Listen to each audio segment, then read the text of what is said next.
Safricas, c'est une société que moi je peux appeler une société provinciale parce que Safricas dépend 100% du financement du gouvernement provincial avec les recettes propres de la province de l'Ituri qui est souvent collectée au niveau de la Direction générale des recettes de la province, DGRPI, via des taxes conventionnelles liées au paiement des carburants aux cautions de $1000 par importation de carburant. Nous nous posons la question, ça fait 3 ans que le gouverneur militaire est en Ituri. Il a 3 ans de prendre $1000 de chaque importateur de produits pétroliers. Si nous prenons juste l'estimation de 2 véhicules par rayon d'importation, là je parle de Aru et Mahagi. Donc nous avons affaire au moins autour de $4000 que la province ne peut pas manquer chaque jour. Là je dis dans les statistiques simples, 2 véhicules à Aru, 2 véhicules à Mahagi.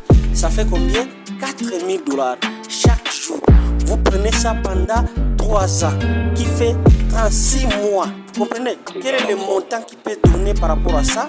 Et quelle est la quantité de goudron que Safricas nous a déjà mis? C'est là où il faut se poser cette question. Est-ce que nous devons toujours souffrir que Safricas ne puisse pas terminer son projet d'asphalte?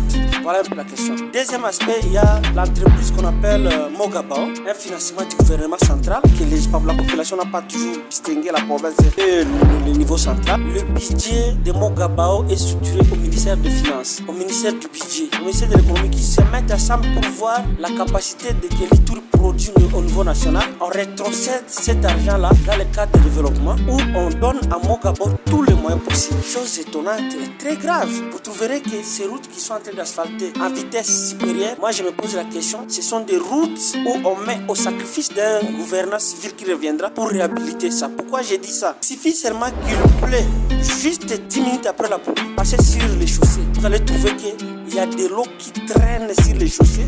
Et moi je me dis, les goudrons avec l'eau, quelle est la durabilité? Et là j'interpelle directement la société qui est censée de faire les contrôles, entre autres OVD, parce que c'est dans l'obligation de OVD de suivre ces travaux. Il y a aussi un bureau technique contrôle, BTC, que je vois toujours les ingénieurs en train de passer dans des jeeps de SARF. Moi je me dis, qu'est-ce qu'ils apportent par rapport à tirer les oreilles à ceux-là qui sont en train d'asphalter la ville de Bunia? Parce que tout ce que nous sommes en train de voir comme asphalte, moi je ne donne pas garantie de 3 ans. Tout doit reprendre de zéro parce que la qualité n'est pas adaptée à l'asphalte d'une route où il y aura quand même un projet de durabilité. Tu ne peux pas t'imaginer avant-hier il a plu. J'ai des images où tu dois retrouver que les chaussées, il n'y a que de l'eau qui traîne sur les chaussées.